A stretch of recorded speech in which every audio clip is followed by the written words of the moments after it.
များကြီးဒါကြတော့ဆိုစိတ်တွေရှုပ်နေတာဆိုတော့သူတို့စားတော့ကလေးကစားအုံးနဲ့ပဲသူတို့ကတငယ်ချင်းလောက်တာသူ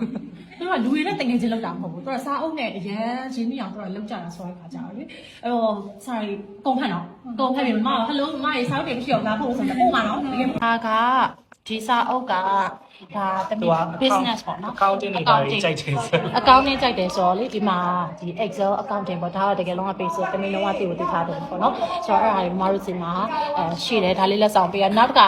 ကြောင်းတက်မယ်ဆိုတော့အင်္ဂလိပ်စာတော့ဖြစ်မနေ logo လိုပြီးပေါ့နော် interview မှာလည်းတွေ့ထားတော့မစာအုပ်ကောင်းတွေအကုန်ရှာထားတယ်ဒါဆို vocabulary နဲ့ပတ်သက်ပြီးသုံးလို့ရတဲ့ဟာပေါ့နော်ဒါတမီး grammar သုံးတဲ့ဟာမှာဘာညာအကုန်လုံးရတယ်ပေါ့နော်ဒါကတော့တမီး logistic business တက်မယ်ဆိုလို့ဖြစ်မနေသိကိုသိထားတယ်နော်ဟိုက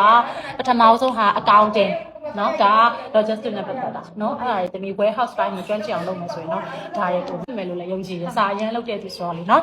နော်ဒါကတော့တမီမတို့က knowledge level store နဲ့ပြီးတော့တမီကိုဆွတ်ချတာပါကွန်ပျူတာနေပါနော်ဒီဗီဒီယိုလေးကတော့သမီးလေးအတွက်ကွန်ပျူတာငွေနဲ့စာအုပ်လေးတွေတောက်ပေးခဲ့တယ်ဘယ်လိုစာအုပ်လေးတွေပါလဲဆိုတဲ့အကြောင်းအရာလေးပါ